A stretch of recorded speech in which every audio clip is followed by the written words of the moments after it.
हाय, मैं हूँ अमृता और आज मैं द पायरेट्स ऑफ कैरिबियन का 4th part on a stranger tides ये लाई हूँ। मूवी की शुरुआत स्पेन से होती है, जहाँ पे हम कुछ मछुआरों को देखते हैं जिन्हें मछलियाँ पकड़ते हुए एक इंसान मिलता है जिसे वे लोग अपने राजा के पास लेके जाते हैं। राजा उसे पूछता है कि वो कौन है, तब वो बताता है कि वो पोंसोरोलियोन का क्रू मेंबर है। ये सुनते ही राजा काफी हैरान होता है क्योंकि पोंसोरोलियोन करीब 200 साल पहले समुद्र में फाउंटेन ऑफ यूथ ढूंढने गया था, लेकिन वो अपने जहाज के साथ कहीं पे गायब हो गया। लेकिन आज भी उसका क्रू मेंबर जिंदा है, यानी उसे फाउंटेन ऑफ यूथ मिल गया है जिससे लोग हमेशा अमर रहेंगे। और इसीलिए अब राजा भी फाउंटेन ऑफ यूथ ढूंढने के लिए अपने लोगों को भेजता है। तो वही दूसरी तरफ हम इंग्लैंड में देखते हैं, जहाँ पे एक आदमी को कैप्टन जैक स्पैरो समझ के पकड़ा होता है, लेकिन वो गिब्स होता है जैक का दोस्त। लेकिन तभी हम देखते हैं जैक ही जज बनकर वहाँ पे बैठा होता है और वो गिब्स को मौत की सजा ना देकर उम्र कैद की सजा देता है। इसके बाद उसे एक घोड़ा गाड़ी में लेकर जाया जाता है। इसी गाड़ी में जैक भी चला आता है, जो अपने दोस्त गिब्स को देखकर काफी खुश होता है और कहता है कि हम बस कुछ ही देर में यहाँ से निकल जाएंगे क्योंकि मैंने इस गाड़ी चलाने वाले को पैसे दे दिए है। यहाँ पे गिब्स उसे बताता है कि वो इंग्लैंड क्यों आया था। वो कहता है क्योंकि मुझे पता चला है कि तुम फाउंटेन ऑफ यूथ ढूंढ रहे हो और तुम्हें एक नए क्रू की जरूरत होगी। तो जैक कहता है मैंने तो ऐसा कभी नहीं कहा। इनकी ये बातचीत चली रही थी कि तभी अचानक से वो घोड़ा गाड़ी रुक जाती है और जैक खुश होकर बाहर निकलता है। लेकिन तभी चारों तरफ ईस्ट इंडिया कंपनी के सैनिक होते हैं, इन्हें घेर लिया था। फिर इन दोनों को भी पकड़कर इंग्लैंड के किंग जॉर्ज 2 इनके पास लाया जाता है, जहाँ पे किंग जॉर्ज उन्हें कहता है कि स्पेन का राजा समुद्र में अपनी सेना के साथ फाउंटेन ऑफ यूथ ढूंढने निकल चुका है और हम उनसे पहले फाउंटेन ऑफ यूथ ढूंढना चाहते हैं। हमें पता चला है तुम्हारे पास एक नक्शा है जिसे फाउंटेन ऑफ यूथ ढूंढा जा सकता है। लेकिन जैक उसे कहता है मेरे पास नक्शा था जो कि चोरी हो गया है। फिर जैक किंग जॉर्ज से कहता है लेकिन मैं आपकी मदद कर सकता हूँ, इसके लिए मुझे एक जहाज और कुछ क्रू मेंबर्स की जरूरत होगी। किंग जॉर्ज कहते हैं जहाज के लिए तो एक कप्तान भी होना चाहिए, इसीलिए वो जैक को एक कप्तान देते हैं जो कि और कोई नहीं बल्कि बारबोसा होता है। जैक जैसे उसे देखता है बारबोसा से पूछता है कि मेरा ब्लैक पर्ल जहाज कहाँ है। बारबोसा कहता है ब्लैक पर्ल जहाज किसी ने ले लिया है, उसके साथ मेरी काफी लड़ाई हुई और इसी कारण से मेरा एक पैर भी अभी नहीं रहा। मैंने ब्लैक पर्ल को बचाने की काफी कोशिश की लेकिन नहीं बचा सका। अब इस बात पे जैक को काफी गुस्सा आता है कि बारबोसा ने उसके जहाज को सही से नहीं रखा। अब इसके बाद जैक वहाँ से चुपके से भाग जाता है। जैक बाहर निकलकर काफी खुश होता है। तभी एक सैनिक उसे पीछे से बंदूक की नोक पर पकड़ता है। वो जैक को गोली मारने वाला था कि उससे पहले कोई उसे मार देता है। जब जैक पीछे देखता है कि उसे किसने मारा है तो वो देखता है कि वहाँ पे उसके पिता थे। फिर दोनों भी एक बार में जाते हैं जहाँ पे जैक के पिता उसे कहते हैं कि मैंने सुना है कि तुम फाउंटेन ऑफ यूथ ढूंढने के लिए जा रहे हो, इसीलिए मैं यहाँ पे आया हूँ। लेकिन तुम्हें फाउंटेन ऑफ यूथ ढूंढने के लिए चांदी के 2 प्यालों की जरूरत होगी जो तुम्हें दरअसल पोंसोरोलियोन के खजाने में मिलेगा। आगे वो कहते हैं कि याद रखना फाउंटेन ऑफ यूथ हमेशा तुम्हारी परीक्षा लेता है। ये कह के वो वहाँ से चले जाते हैं। इसी दरम्यान जैक को पता चलता है कि कोई उसके नाम से ही उसके सारे क्रू को इकट्ठा कर रहा है। जैक उस व्यक्ति को देखता है जो के नाम पर क्रू मेंबर को ढूंढ रहा था। दोनों के बीच में भी लड़ाई शुरू होती है और जैक उसके तलवार चलाने के तरीके से समझ जाता है कि वो और कोई नहीं बल्कि एंजेलिका नाम की लड़की है जिसे जैक पहले काफी पसंद किया करता था। तभी वहाँ पे किंग जॉर्ज 2 के सैनिक आ जाते हैं, लेकिन जैक और एंजेलिका पानी में कूद जाते हैं और वहाँ से बचकर निकलते हैं। एंजेलिका जैक को बताती है कि वो भी फाउंटेन ऑफ यूथ ढूंढने के लिए निकली है ताकि वो और भी सुंदर और अमर हो सके। वो जैक को बताती है कि हमें एक जल परी की भी जरूरत होगी। इनकी बातचीत चली रही थी तभी जैक के ऊपर कुछ हमला होकर वो बेहोश हो जाता है। जब उसकी आंख खुलती है तब उसे पता चलता है कि एंजेलिका ने उसे जानबूझ के किडनैप करके अपने जहाज यानी ब्लैक बियर्ड पे लाया होता है। इस जहाज का कप्तान ब्लैक बियर्ड खुद होता है जिसे किसी ने भी आज तक देखा नहीं था और यहाँ पे एंजेलिका उसकी बेटी होने का नाटक कर रही थी। ब्लैक बियर्ड को उसके क्रू ने भी देखा नहीं होता, इसीलिए जैक सारे क्रू को भड़काने लगता है कि तुम सब लोग पागल हो, यहाँ पे कोई भी कप्तान नहीं है और एंजेलिका तुम्हें खुद के लिए लड़ना चाहिए। और देखते देखते जहाज में सारे क्रू मेंबर्स की लड़ाई होती है। कुछ क्रू मेंबर जहाज पर अपना कब्जा कर लेते हैं, लेकिन तभी जैक चिल्लाकर कहता है कि मैं इस जहाज का कप्तान हूँ। ये सुनते ही वहाँ पे ब्लैक बियर्ड आ जाता है और वो उसके पास एक तलवार होती है जिस पर हाथ लगाने से पूरा जहाज उसके कंट्रोल में आ जाता है। जिन्होंने जहाज पर कब्जा किया था वो सब ब्लैक बियर्ड के आगे झुकने लगते हैं।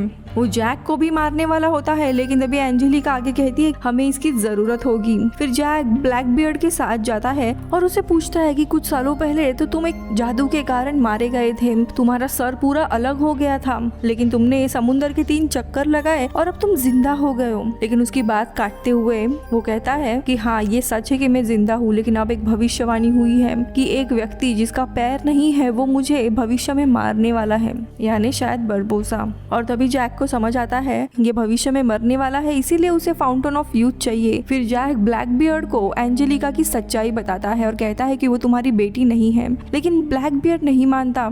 यहाँ पे हम देखते हैं ब्लैकबियर्ड ने जैक की तरह ही दिखने वाली एक छोटी डॉल बनाई होती है। दरअसल ये एक वुडू मैजिक होता है और जैक ने उसका चिप कंट्रोल में किया था, इसीलिए वो उसको अब टॉर्चर करने लगता है। जैसे ही वो डॉल को नुकसान पहुंचाता है वैसे जैक को भी काफी दर्द होने लगता है। तो वही दूसरी जगह हम बरबोसा को देखते हैं जिसने जैक के साथ ही गिब्स को पकड़ लिया था। बरबोसा उसे जैक के बारे में पूछता है पर वो नहीं बताता। फिर बरबोसा उसे फांसी लगाने वाला था, लेकिन तभी गिब्स वो नक्शा दिखाता है जो साउ फैंग का था, जिसकी मदद से वे लोग फाउंटेन ऑफ यूथ तक पहुंच सकते थे। लेकिन तभी गिब्स बरबोसा के सामने वो जला देता है और उसे कहता है कि ये नक्शा अब मेरे दिमाग के अंदर है, इसलिए तुम मुझे नहीं मार सकते।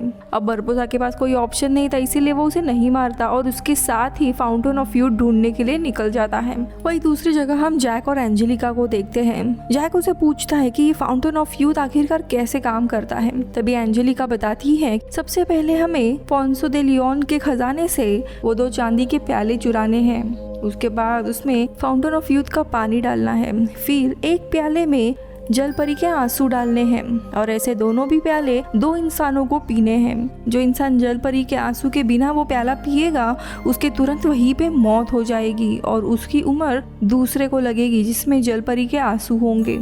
ये सुनते ही जैक हड़बड़ा जाता और कहता है कि मुझे इन सब में नहीं पड़ना है। फिर एंजेलिका उसके साथ एक सौदा करने का ट्राई करती है। वो उसे एक कमरे में लाती है जहाँ पे काफी सारे जहाज रहते हैं, जिनमें से एक जहाज ब्लैक पर्ल भी होता है। दरअसल यहाँ पे ब्लैकबियर्ड ने अपने जादू के मदद से सभी जहाजों को एक बॉटल में बंद कर लिया था। एंजेलिका कहती है तुम मुझे फाउंटेन ऑफ यूथ तक लेके जाओ, उसके बदले में मैं ये सारे जहाज दे दूंगी। आगे वो ये भी कहती है ब्लैकबियर्ड असल में मेरे पिता हैं। फिर ये सब लोग एक किनारे जाकर एक जाल बिछाते हैं जल परियों को पकड़ने के लिए। ब्लैकबियर्ड अपने ही कुछ लोगों को एक छोटी नाव में बिठाकर किनारे पर छोड़ देता है ताकि जैसे ही जल परी आए वो उसे पकड़ सके। फिर वे लोग एक तेज रोशनी करते हैं और इसी रोशनी के कारण देखते ही देखते काफी सारी जल परियां आ जाती है। जल परियों को देख सब लोग उनकी सुंदरता देखने लगते हैं, लेकिन देखते ही देखते वो सारी जल परियां इनके ऊपर हमला कर देती है और ये देख सारे लोग जल परियों के ऊपर हमला करते हैं। तो वही हम जैक को देखते हैं जो जहाज के ऊपर होता है। वो वहाँ पे एक तेल के डब्बे में आग लगा देता है और वहाँ पे ब्लास्ट होता है, जिसकी वजह से सारी जल परियां डरकर भाग जाती हैं, पर एक जल परी वहाँ बच जाती है। उनमें से ही एक लड़का उस जल परी को रोक लेता है और उसे तलवार की नोक पे पकड़ता है, लेकिन जल परी का वो चेहरा देख उसे खुद बुरा लगने लगता है। लेकिन तभी ब्लैकबियर्ड के दूसरे लोग आते हैं और उन दोनों को भी पकड़ लेते हैं।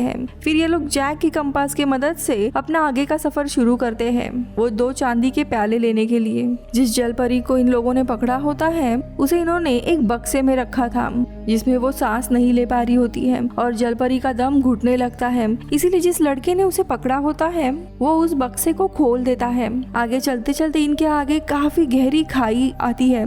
तभी ब्लैकबियर्ड जैक को कूदने को कहता है, लेकिन जैक नहीं कूद पाता क्योंकि उसे काफी डर लग रहा था। पर एंजेलिका कहती है कि मैं खुद कूद जाती हूँ, लेकिन ब्लैकबियर्ड उसे नहीं जैक को कूदने को कहता है। तभी जैक कहता है कि अगर वो कूद रही है तो उसे ही कूदने दो। तभी ब्लैकबियर्ड कहता है कि हाँ तुम्हारे बाद वो कूदेगी, लेकिन जैक फिर भी नहीं मानता। इसलिए ब्लैकबियर्ड का एक साथी उसे डॉल को लाता है और नीचे फेंक देता है, ये सोच के कि जैक भी नीचे कूदी मारेगा, लेकिन जैक नहीं कूदता। अब इससे परेशान होकर एंजेलिका कूदने जाती है, लेकिन उसे बचाने के लिए जैक पहले कूद जाता है और वो वहां पहुंच जाता है जहां पे ये सारा खजाना था। वहीं पे 2 चांदी के प्याले भी थे, लेकिन यहाँ पे बरबोसा पहले ही पहुंच चुका था। ये दोनों उन प्यालों के लिए लड़ने लगते हैं। फिर ये रुककर एक साथ उस बक्से को खोलते हैं और देखते हैं कि अंदर कुछ भी नहीं होता, क्योंकि स्पेन का राजा पहले ही उन 2 प्यालों को लेकर गया होता है। लेकिन बरबोसा और जैक जानते हैं कि वो अभी भी रास्ते में होगा और ये लोग भी आगे निकल जाते हैं। लेकिन तभी वो बक्सा जिसमें जलपरी होती है, उसमें से जलपरी बाहर आती है। तभी वो लड़का जिसने जलपरी को बचाया था वो उसके पास आता है और हम देखते हैं कि जलपरी अब एक इंसानों की तरह हो रही थी। फिर वो लड़का उसे अपनी गोद में उठा लेता है और सब लोग एक जगह पे रुकते हैं। वो लड़का जलपरी से कहता है कि तुम जितनी सुंदर हो उतनी ही खतरनाक हो, तुमने मुझ पे हमला किया था। तभी जलपरी कहती है कि नहीं, मैंने तुम पे हमला नहीं किया था, बल्कि मैं तुम्हें बचाना चाहती थी बाकी लोगों से। आगे वो जलपरी कहती है कि तुम बाकी इंसानों से अलग हो, तुम मेरी मदद कर रहे हो। और ये दोनों भी एक दूसरे को पसंद करने लगे थे। तभी यहाँ पे ब्लैक बियर्ड आता है जो जलपरी को अपने साथ लेके जाता है और उसे बहुत मारता है, क्योंकि उसे उसके आंसू चाहिए थे। पर वो जलपरी नहीं रोती। लेकिन तभी वो लड़का आकर ब्लैक बियर्ड को रोकता है। ये देख ब्लैक बियर्ड समझ जाता है एक दूसरे को पसंद करते हैं, इसीलिए वो उस लड़के को मरवाता है। लेकिन इसके बावजूद जलपरी नहीं रोती। वो लड़के को वहीं पे ये लोग फेंक के आगे चले जाते हैं। लेकिन वो लड़का अभी भी जिंदा होता है और वो वापस आता है और उस जलपरी को आजाद करने की कोशिश करता है। ये देखकर उस जलपरी को रोना आ जाता है और उसके आंसू निकलते हैं। तभी ब्लैक बियर्ड आकर उसके आंखों के आंसू ले लेता है। फिर ब्लैक बियर्ड सभी से कहता है कि इस जलपरी को मरने के लिए यहीं पे छोड़ दो, लेकिन उस लड़के को अपने साथ लो। वही हम बरबोसा और जैक को देखते हैं, जहाँ पे बरबोसा के और भी लोग होते हैं। इसके बाद ये सब लोग उस जगह पे पहुंच जाते हैं जहाँ पे स्पेन का राजा ऑलरेडी पहुंच चुका था और चुपके से जाके जैक वहाँ से वो चांदी के प्याले ले लेता है। जब वो और बरबोसा वापस जा रहा था तभी स्पेनिश सेना इन्हें देख लेती है और एक पेड़ के नीचे बांध देती है। यहाँ पे बरबोसा जैक से कहता है कि दरअसल उसे फाउंटेन ऑफ यूथ नहीं चाहिए, यहाँ पे वो बस ब्लैक बियर्ड को मारने आया है, क्योंकि उसी ने ब्लैक पर्ल जहाज उससे छीन लिया था और उसी के कारण उसका एक पैर भी नहीं था। अब जैक कैसे तैसे खुद को खोल लेता है। सैनिकों को पता चलता है और वो शोर मचाते हुए उनकी तरफ आते हैं। लेकिन तभी बारबोसा की सेना को भी पता चल जाता है कि वो किस जगह है, जहाँ पे आकर वे लोग बारबोसा को बचा लेते हैं। इसके बाद जैक ब्लैक बियर्ड के पास जाता है और उसे चांदी के प्याले दिखाकर उससे अपना कंपास वापस मांगता है, जिसके कारण एंजेलिका को उसे उसका कंपास देना पड़ता है, क्योंकि ब्लैक बियर्ड को उन चांदी के प्यालों की जरूरत होती है। फिर वे लोग आगे चलते हैं। कुछ ही देर के बाद एक जगह पर आ जाते हैं जहाँ आगे रास्ता ही नहीं होता। सबको लगने लगता है जैक ने उन्हें धोखा दिया और कोई गलत जगह पे लेके आया है। लेकिन तभी जैक पहले पे जो लिखा हुआ था वो पढ़ता है और तभी देखते ही देखते वहाँ ऊपर से पानी आना शुरू हो जाता है। फिर जैक उस पानी में चला जाता है और दूसरी तरफ से निकलता है और यहीं पे हम फाउंटेन ऑफ यूथ देखते हैं। फिर सभी उसी की तरह आगे बढ़ते हैं। यहाँ पर बरबोसा भी आ जाता है और अपने साथियों के साथ मिलकर ब्लैक बियर्ड के लोगों पर हमला कर देता है। यही मौका देखकर जैक जलपरी के आंसू भी ले लेता है और वो चांदी के प्याले एंजेलिका के पास थे। इसी दरम्यान स्पेन का राजा भी यहाँ पे आ जाता है। स्पेनिश लोग एंजेलिका से वो प्याले लेकर पानी में फेंक देते हैं और यहाँ पता चलता है स्पेनिश लोग दरअसल फाउंटेन ऑफ यूथ को तबाह करना चाहते थे ताकि कोई भी अपने मर्जी से अमर ना हो सके। इसके साथ हम उसी लड़के को देखते हैं जो जलपरी के प्यार में था, जो काफी जख्मी होने के बावजूद भी जलपरी के पास पहुंच जाता है और वो जलपरी को पानी में जाने के लिए मदद करता है। इसके साथ हम देखते हैं बरबोसा अपनी जहर वाली तलवार को ब्लैक बियर्ड के शरीर के आर पार कर देता है और वहां से निकल जाता है और ब्लैक बियर्ड मारा जाता है। एंजेलिका अपने पिता को मरते हुए देखती है और उनके पास जाकर तलवार निकालती है। जब वो तलवार निकालती है तो उसका भी हाथ कट हो जाता है। जैक ये देखता है, उसे पता होता है कि बरबोसा के तलवार में जहर लगा था जिसे अब एंजेलिका भी मर सकती थी, इसीलिए वो उसे चांदी के प्याले को ढूंढने लगता है। वही दूसरी तरफ स्पेनिश के लोग इस जगह को बर्बाद करके चले जाते हैं। जैक उन दोनों भी प्याले को ढूंढ रहा था, तभी वहाँ जलपरी आ जाती है। उसके हाथ में वो दोनों भी प्याले होते हैं। फिर वो उसे एक जैक को देती है। फिर जैक उन प्यालों में फाउंटेन ऑफ यूथ का पानी डालता है और एक प्याला में जलपरी के आंसू डालता है। फिर वो एंजेलिका एंजेलिका को एक प्याला देकर कहता है इसमें जल परी के आंसू है, और दूसरा प्याला ब्लैक बियर्ड को देकर कहता है कि इसमें फाउंटेन ऑफ यूथ का पानी है। यानी जैक एंजेलिका को बचाना चाहता था, पर ब्लैक बियर्ड अचानक से वो प्याला ले लेता है जिसमें जल परी के आंसू थे और एंजेलिका को दूसरा प्याला दे देता है पीने के लिए, और एंजेलिका दूसरे प्याले का पानी पी लेती है। यानी अपने पिता को बचाने के लिए वो खुद की जान दे देती है। जैक को पहले से ही पता होता है कि ब्लैक बियर्ड बहुत ही बुरा इंसान है, इसीलिए उसने प्याले पहले ही बदल दिए थे, और वो दोनों को भी कहता है कि जो ब्लैक बियर्ड ने पानी पिया है उसमें जल परी के आंसू नहीं थे। और देखते देखते ब्लैक बियर्ड बहुत ही बुरी तरीके से मारा जाता है और एंजेलिका बच जाती है। वही हम जल परी को देखते हैं, अपनी जान बचाने के लिए वो उसी लड़के के पास आती है जो अभी भी वहीं पे पड़ा हुआ था। फिर जल परी उस लड़के को लेके समुंदर की गहराइयों में चली जाती है और दोनों भी एक साथ रहते हैं। इसी के साथ हम बारबोसा को देखते हैं जो ब्लैक बियर्ड की तलवार और उसके जहाज पर कब्जा कर लेता है।